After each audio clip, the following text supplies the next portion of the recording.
السلام علیکم ورحمۃ اللہ نحمدہ ونصلی علی رسولہ الکریم اما بعد فاعوذ باللہ من الشیطان الرجیم بسم اللہ الرحمن الرحیم رب اشرح لی صدری ویسر لی امری واحلل عقدۃ من لسانی یفقہوا قولی۔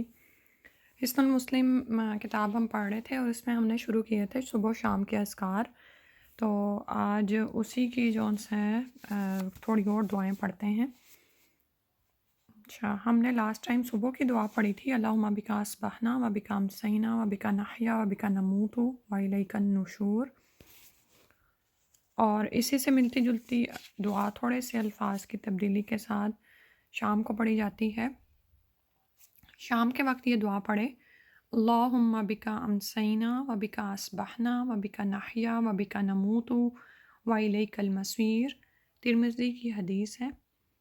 ترجمہ ہے، اے اللہ تیرے ہی نام کے ساتھ ہم نے شام کی، اور تیرے ہی نام کے ساتھ ہم نے صبح کی، اور تیرے ہی نام کے ساتھ ہم زندہ ہیں، اور تیرے ہی نام کے ساتھ ہم مریں گے اور تیری ہی طرف لوٹ کر جانا ہے۔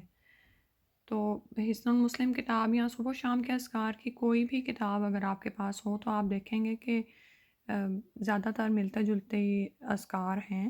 تو ویسے تو عام طور پر کچھ لوگوں کو تو یہ زبانی یاد ہوتے ہیں تو ہم چلتے پھرتے پڑھتے رہتے ہیں، اور لیکن کچھ لوگوں کو بالکل نہیں آتے ہوتے، تو دونوں کے لیے ہی میری درخواست ہے کہ کچھ دنوں کے بعد اس کتاب کو یا جو بھی کتاب آپ کے پاس ہے اس کو دیکھ کر بھی اذکار پڑھا کریں، کیونکہ جب ہم دیکھ کے اذکار پڑھتے ہیں تو ایک تو شعوری طور پر ہم بیدار ہوتے ہیں اور ہماری توجہ ہوتی ہے، اور ترجمے پہ بھی نظر رکھا کریں، ٹھیک ہے، کہ ہم کیا اللہ تعالیٰ سے کہہ رہے ہیں۔ تو اسی سلسلے کی اگلا جو ذکر ہے، جو کہ سید الاستغفار بھی اس کو کہا جاتا ہے۔ ہم جانتے ہیں کہ رسول اللہ صلی اللہ علیہ وسلم دن میں 70 سے 100 بار استغفار کرتے تھے، تو ہمیں بھی چاہیے کہ دن میں صبح و شام استغفار کی تسبیح ضرور کریں، لیکن اس کے ساتھ ساتھ ان الفاظ کے ساتھ بھی استغفار کیا، اور نبی صلی اللہ علیہ وسلم نے، دیکھتے ہیں کیا دعا ہے۔ اللہم انت ربی لا الہ الا انت خلقتنی وانا عبدک وانا علی عہدک ووعدک ما استطعت اعوذ بک من شر ما صنعت ابوء لک بنعمتک علی وابوء بذنبی فاغفر لی فإنہ لا یغفر الذنوب الا انت۔ رسول اللہ صلی اللہ علیہ وسلم نے فرمایا، جو شخص یقین کی حالت میں سے شام کے وقت پڑھ لے، یعنی اس دعا کو، اسی رات فوت ہو جائے تو وہ جنت میں داخل ہوگا۔ اسی طرح جو صبح کے وقت اسے پڑھے اور شام تک فوت ہو جائے تو وہ جنت میں داخل ہوگا۔ اس کا ترجمہ ہے، اے اللہ تو ہی میرا رب ہے، تیرے علاوہ کوئی عبادت کے لائق نہیں، تو نے مجھے پیدا کیا اور میں تیرا بندہ ہوں، اور میں تیرے عہد پر اور وعدے پر قائم ہوں جس قدر طاقت رکھتا ہوں۔ میں نے جو کچھ کیا اس کے شر سے تیری پناہ چاہتا ہوں، اپنے آپ پر تیری نعمت کا اقرار کرتا ہوں اور اپنے گناہ کا اعتراف کرتا ہوں، بس مجھے بخش دے کیونکہ تیرے سوا کوئی گناہوں کو نہیں بخش سکتا۔ آپ یہ دیکھیں کتنی خوبصورت دعا ہے کہ یا اللہ تو ہی میرا رب ہے، تیرے علاوہ کوئی عبادت کے لائق نہیں، تو نے مجھے پیدا کیا ہے، میں تیرا بندہ ہوں، تجھ سے جو میں نے وعدہ کیا کہ میں تیرا بندہ رہوں گا اور شیطان کی عبادت نہیں کروں گا، تو میں اس عہد اور وعدے پر قائم ہوں جس قدر میرے اندر طاقت ہے۔ جیسے قرآن میں آتا ہے نا، وَاتَّقُوا اللَّهَ مَا اسْتَطَعْتُمْ، کہ اللہ کا تقوی اختیار کرو جتنی تم استطاعت رکھتے ہو۔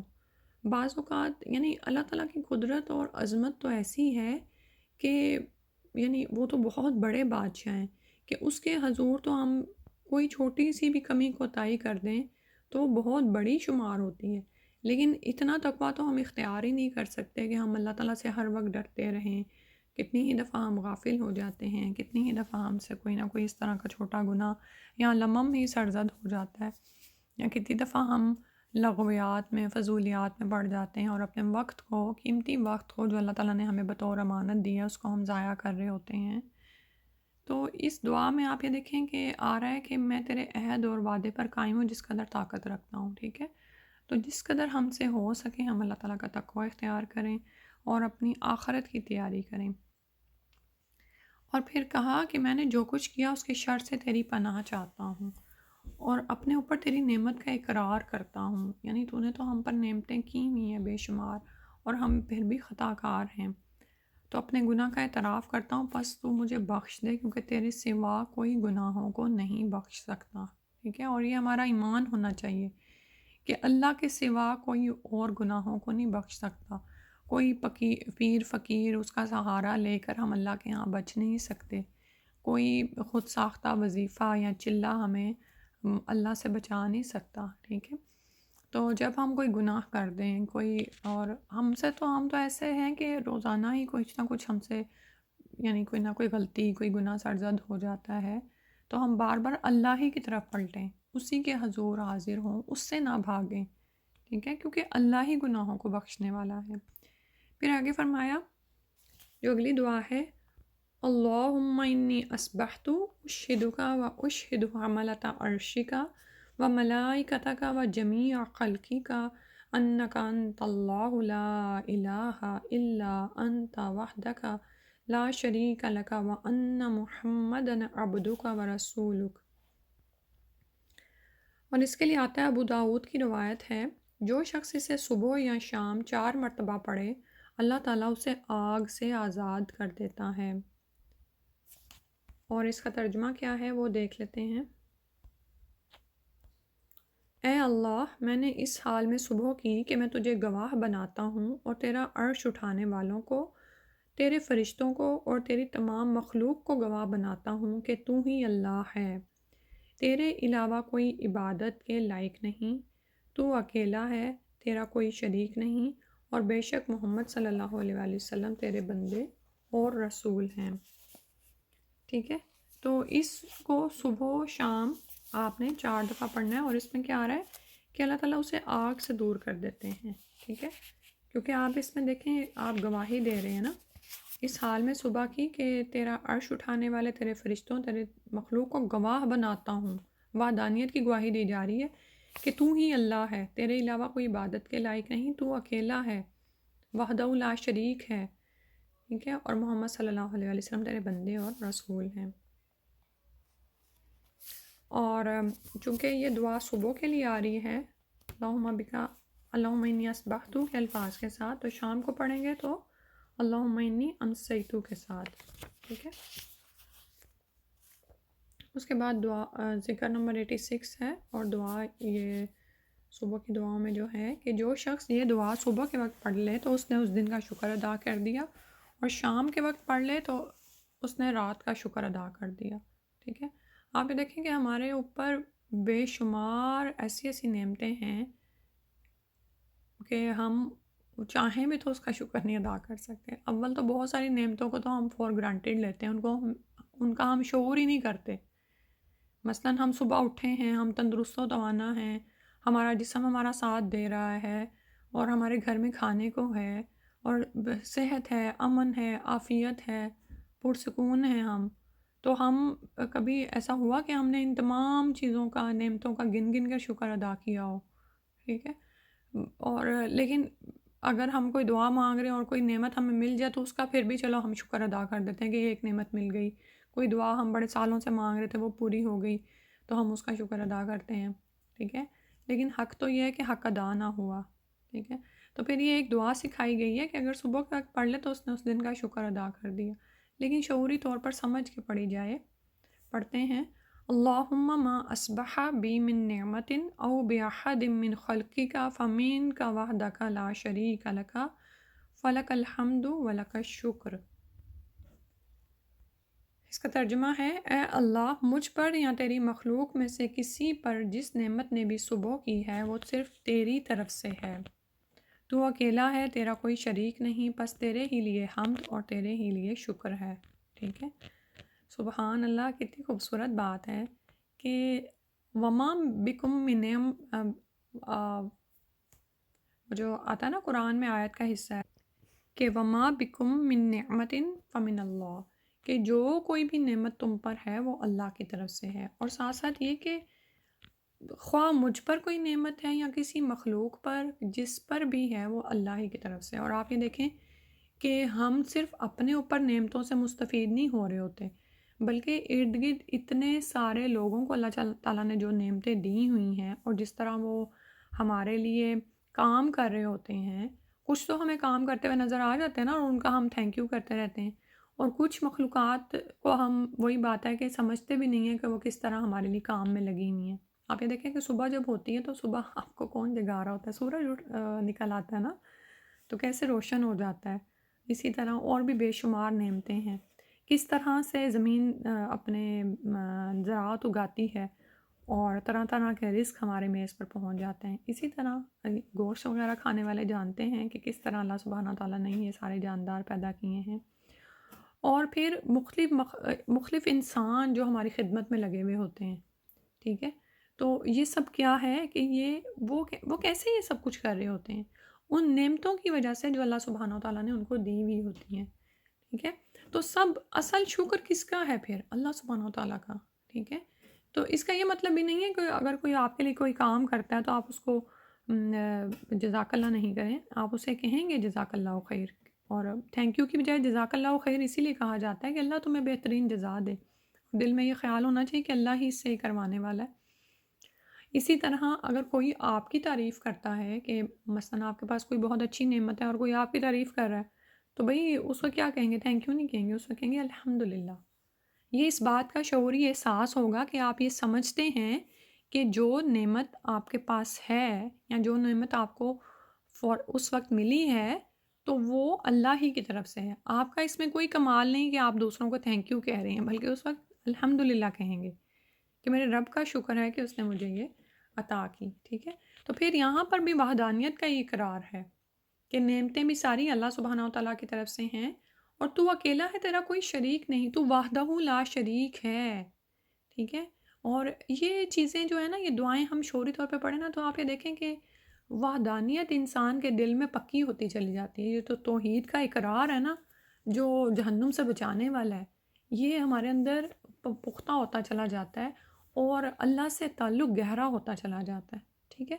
تو فلک الحمد ولک الشکر، تیرے لیے ہی تعریف حمد ہے اور تیرا ہی شکر ہے۔ پھر اگلی دعا ہے عافیت کے لیے، اور پچھلی دعا میں بھی اسی طرح شام کے وقت پڑھیں تو ماں اصبح کی جگہ ماں امسا کہیں گے، یعنی جس نعمت نے بھی شام کی ہے مجھ پر۔ عافیت کی دعا ہے اگلی، اللہم عافنی فی بدنی، اللہم عافنی فی سمعی، اللہم عافنی فی بصری، لا الہ الا انت۔ اور ایک روایت میں یہاں تک آتا ہے، اور یعنی یہ تو یہاں پر تو اکٹھی ہے نا، لیکن ایک اور روایت میں دو طرح سے یہ دعا آتی ہے کہ لا الہ الا انت تک پوری ہو گئی، اس کے بعد اللہم انی اعوذ بک من الکفر والفقر واعوذ بک من عذاب القبر لا الہ الا انت۔ اچھا، یہ میں اس لیے کہہ رہی ہوں کہ ہو سکتا ہے آپ کے پاس دعاؤں کی کوئی اور کتاب ہو، تو چاہے اسی کو فالو کرتے رہیں۔ اچھا، اس دعا کو 3 مرتبہ صبح و شام پڑھنا ہے، ٹھیک ہے؟ 3 مرتبہ یہ دعا پڑھنی ہے، یعنی دن اور صبح و شام، یعنی دن اور رات میں۔ ترجمہ اس کا کیا ہے؟ اے اللہ مجھے میرے جسم میں عافیت دے، اے اللہ مجھے میرے کانوں میں عافیت دے، اے اللہ مجھے میری آنکھوں میں عافیت دے، تیرے علاوہ کوئی عبادت کے لائق نہیں، اے اللہ میں کفر اور فقر سے تیری پناہ چاہتا ہوں اور عذاب قبر سے تیری پناہ چاہتا ہوں، تیرے علاوہ کوئی عبادت کے لائق نہیں، ٹھیک ہے؟ تو آپ یہ دیکھیں کہ عافیت ہمیں کتنی زیادہ چاہیے ہوتی ہے نا، تو اس دعا کو بھی شعوری طور پر پڑھا کریں، اور اس کے بعد آخر میں کفر اور فقر سے پناہ مانگی گئی ہے، ٹھیک ہے؟ کیونکہ آپ یہ دیکھیں کہ فقر بھی ایسی چیز ہے جو کفر تک پہنچا دینے والا ہے، اور عذاب قبر سے تیری پناہ چاہتا ہوں، تیرے علاوہ کوئی عبادت کے لائق نہیں، ٹھیک ہے؟ اور دعا بھی عبادت ہی ہے دراصل، تو اللہ کے علاوہ کسی سے سے دعا نہیں کی جاتی۔ پھر اس کے بعد اگلی جو دعا ہے وہ قرآن کی ایک آیت ہے، حسبی اللہ لا الہ الا هو علیہ توکلت وہو رب العرش العظیم۔ اور یہ دعا اس کے لیے کیا آتا ہے کہ جو شخص یہ دعا 7 مرتبہ صبح و شام پڑھے، اللہ تعالیٰ اسے دنیا اور آخرت کے ان تمام کاموں سے کافی ہو جاتے ہیں جو اسے فکر مند کرتے ہیں، ٹھیک ہے؟ آپ یہ دیکھیں کہ عموماً ہی ہم، خاص طور پر ہم عورتیں، کسی نہ کسی کام کے بارے میں فکر مند رہتی ہیں کہ میرا وہ کام نہیں ہوا، ابھی وہ بھی نہیں ہوا۔ جو کچھ نعمتیں ہمارے پاس ہیں نا، ان پہ ہماری نظر کم ہی جاتی ہے، لیکن جو کسی خاص مقصد کے حصول میں ہم لگے ہوئے ہوتے ہیں، یا کوئی ایسی دعا جو ہماری رہ گئی ہوتی ہے، پوری نہیں ہوئی ہوتی، وہ ہم صبح اٹھتے ہیں تو بھی اسی خیال میں ہوتے ہیں، ہم رات کرتے ہیں تو بھی اسی خیال میں ہوتے ہیں، اور یہ بلا وجہ کی ایسی فکریں ہوتی ہیں جو انسان کو تنگ کیے رکھتی ہیں، اور بعض اوقات تو یہ فکریں اس طرح اس پر حاوی ہو جاتی ہیں کہ اس کو کسی کام کا نہیں چھوڑتی، یعنی جو ہمارے روزمرہ کے کام ہیں وہ بھی ہم سے بہتر طور پر نہیں ہو رہے ہوتے، ٹھیک ہے؟ تو کیوں نہ ہم صبح اٹھتے ہی اللہ سبحانہ و تعالیٰ سے یہ دعا مانگے جو یہاں پر فرمائی گئی ہے، اور یہ قرآن کی آیت ہی ہے جیسے میں نے بتایا، ترجمہ ہے مجھے اللہ ہی کافی ہے، حسبی اللہ، حسبی اللہ۔ جب یہ دعا پڑھا کریں تو اس کو محسوس کیا کریں کہ مجھے صرف اللہ کافی ہے۔ کیوں وہ مجھے کافی ہے؟ لا الہ الا ہو، اس کے علاوہ تو کوئی ہے ہی نہیں عبادت کے لائق، ٹھیک ہے؟ میرے تو سارے کام ہی وہ سنوارنے والا ہے، میری ساری بگڑی وہی بنانے والا ہے، ٹھیک ہے؟ اور اسی کا اختیار ہے سب پر۔ یعنی بعض اوقات یہ چیزیں ہمیں پریشان کرتی ہیں کہ اچھا میری فلاں دعا کیسے قبول ہوگی، میں فلاں مقصد کیسے حاصل کر سکتی ہوں، حالانکہ راستے میں اتنی اتنی رکاوٹیں حائل ہیں، یا راستے میں فلاں بندہ حائل ہے۔ تو بھائی وہ جو بندہ ہے وہ بھی تو اللہ ہی کی مخلوق ہے، ٹھیک ہے؟ تو اللہ ہی کافی ہے۔ جو اللہ ہمیں دینے والا ہے وہ ہم سے رک نہیں سکتا، اور جو وہ نہیں دینے والا وہ ہمارے پاس آ نہیں سکتا، ٹھیک ہے؟ تو پھر تمام معاملات کو اللہ کے سپرد کر کے انسان پرسکون ہو جائے، اور جو وہ کر رہا ہے اس لمحے میں رہے، یعنی لمحے موجود کا جو کام وہ کر رہا ہے اس کو کرتا رہے، ٹھیک ہے؟ تو حسبی اللہ لا الہ الا ہو، اس کو محسوس کرتے ہوئے پڑھا کریں۔ 7 دفعہ پڑھنے والی دعا ہے، پہلی دفعہ اگر نہیں باشعوری طور پر پڑھی گئی تو دوسری دفعہ میں شعور تھوڑا سا جگانے کی کوشش کریں، پھر تیسری دفعہ میں حسبی اللہ لا الہ الا ہو علیہ توکلت، علیہ توکلت، علیہ توکلت، میں نے اسی پر بھروسہ کیا، اسی پر بھروسہ کیا۔ بھروسہ کرنا کیا ہوتا ہے؟ توکل تو میں دیکھیں کس چیز کے الفاظ آ رہے ہیں، وکیل کے نا۔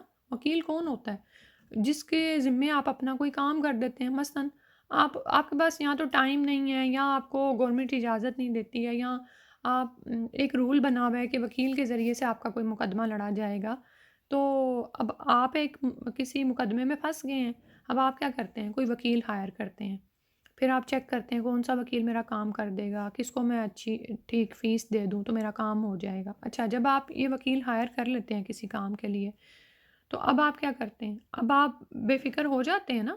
جب آپ وکیل کو ہائر کر رہے تھے آپ کو ایک پریشانی لگی ہوئی تھی کہ اچھا کون سا وکیل کروں، کتنی فیس اس کو دوں، میرا مقدمہ لڑ سکے گا کہ نہیں۔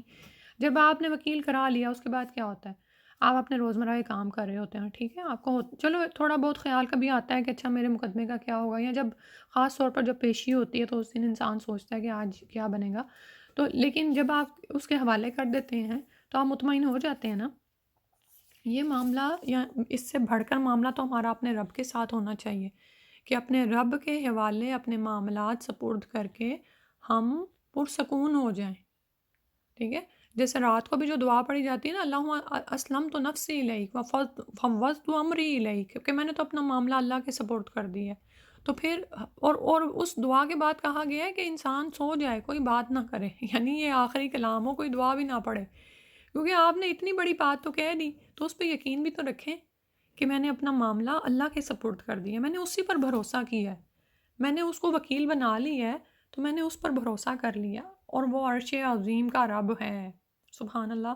اور یہ کتنی بڑی بات ہے، آپ یہ دیکھیں کہ عرش اللہ کی تخلیقات میں سے سب سے بڑی تخلیق ہے، وہ اس کا رب ہے، ٹھیک ہے؟ تو وہ اتنا بڑا رب جس پر ہم بھروسہ کر رہے ہیں، تو ہم اس پر بھروسہ کر کے بھی پریشان رہیں، اور یہ ہو سکے گا کہ جب ہم اس دعا کو صبح و شام پڑھیں پورے بھروسے کے ساتھ اللہ پر یقین کامل کرتے ہوئے، تو ہم پریشان رہیں، پھر ہماری تو پریشانیاں دور ہو جائیں گی، ٹھیک ہے.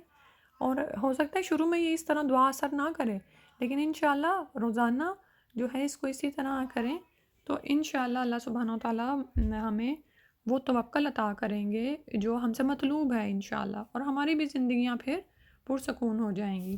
اور اصل میں تو ہمیں اپنے معاملات اللہ کے سپرد کر دینے چاہیے، اور جن کاموں کی تیاری کا ہمیں حکم دیا گیا، یعنی آخرت کی جو تیاری کا حکم دیا گیا ہے، اس کے لیے زیادہ سے زیادہ کوششیں کرنی چاہیے، ٹھیک ہے. اور کوششیں، اور آخرت کے معاملے میں بھی کوششیں کر کے انجام سے بے فکر رہیں، اللہ کے سپرد کر دیں کہ اللہ ہی کرنے والا ہے. اس کے بعد اگلی دعا جو ہے، اللہم انی اسألک العفو والعافیت فی الدنیا والآخرہ. اللہم انی اسألک العفو والعافیت فی دینی و دنیای و اہلی و مالی. اللہم استر عوراتی و آمن روعاتی. اللہم احفظنی من بین یدی و من خلفی و عن یمینی و عن شمالی و من فوقی و اعوذ بعظمتک ان اغتال من تحتی. ٹھیک ہے. اور اس کا ترجمہ کیا ہے دیکھتے ہیں. اے اللہ، میں تجھ سے دنیا اور آخرت میں معافی اور عافیت کا سوال کرتا ہوں. اے اللہ، میں اپنے دین، اپنی دنیا، اپنے اہل اور اپنے مال میں تجھ سے معافی اور عافیت کا سوال کرتا ہوں. اے اللہ، میری پردے والی چیزوں پر پردہ ڈال دے، آمین، اور میری گھبراہٹوں کو امن میں رکھ، آمین. اے اللہ، میرے سامنے سے، میرے پیچھے سے، میری دائیں طرف سے اور میری بائیں طرف سے اور میرے اوپر سے میری حفاظت کر، اور میں تیری عظمت کی پناہ چاہتا ہوں اس بات سے کہ اچانک اپنے نیچے سے ہلاک کیا جاؤں. ٹھیک ہے. یعنی کتنی زیادہ چیزیں اس میں ہم نے اللہ تعالیٰ سے مانگی، اور آخر میں یہ کہ اچانک موت سے پناہ مانگی کہ اللہ سبحانہ تعالیٰ اس سے ہمیں محفوظ رکھے، آمین. اس کے بعد جو اگلی دعا ہے،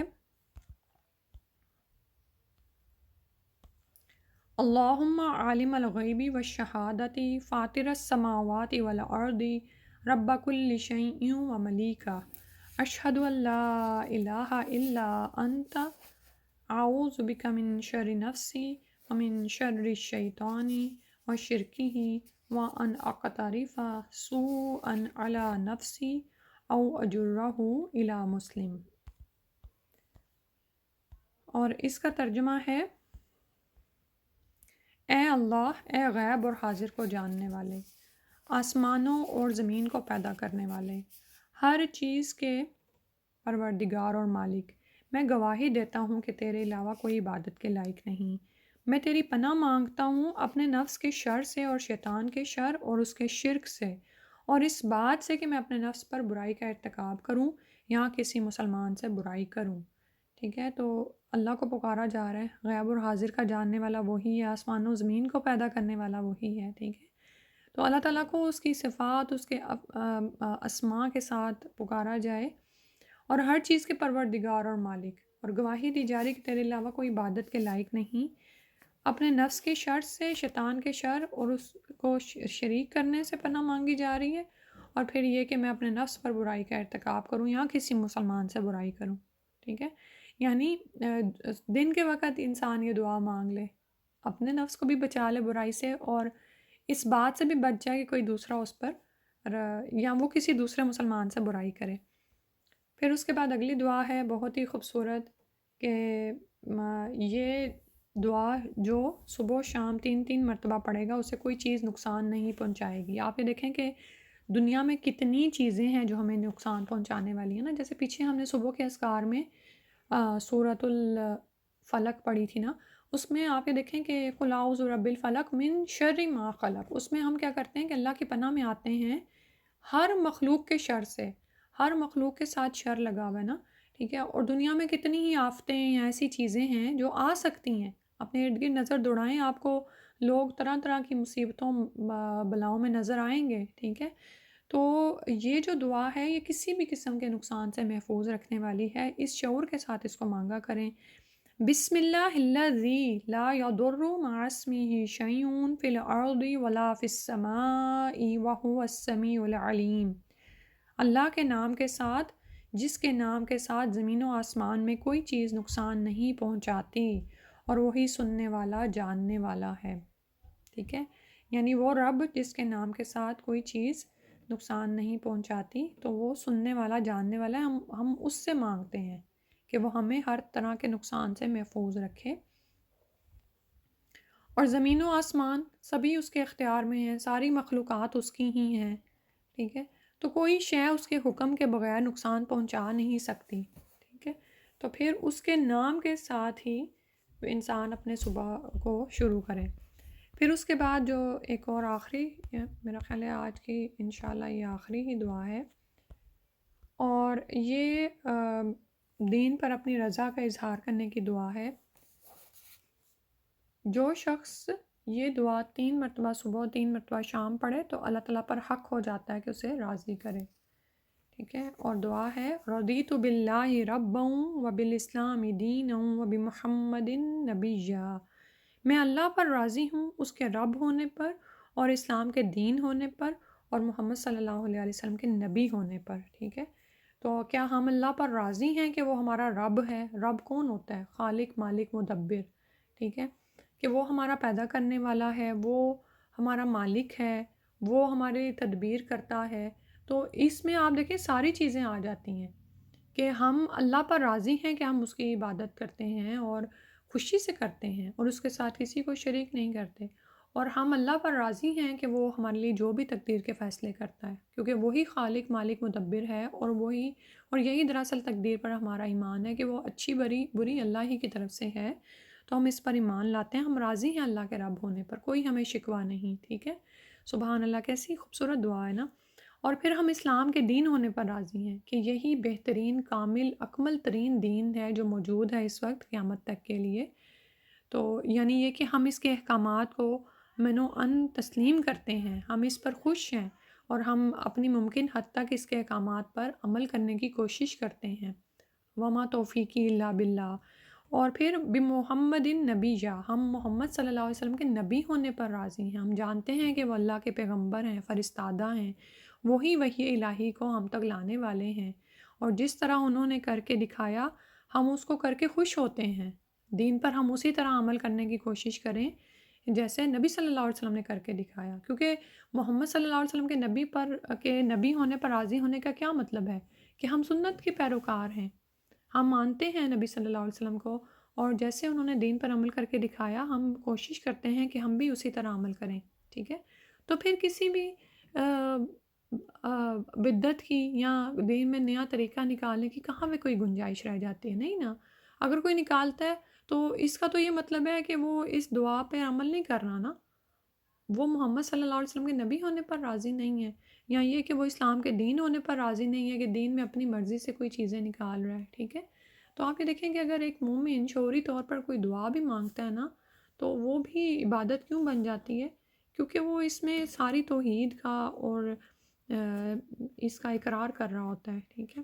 آج اتنی ہی دعائیں کر لیتی ہیں، تھوڑی اور رہ گئی، انشاءاللہ نیکسٹ ٹائم کریں گے۔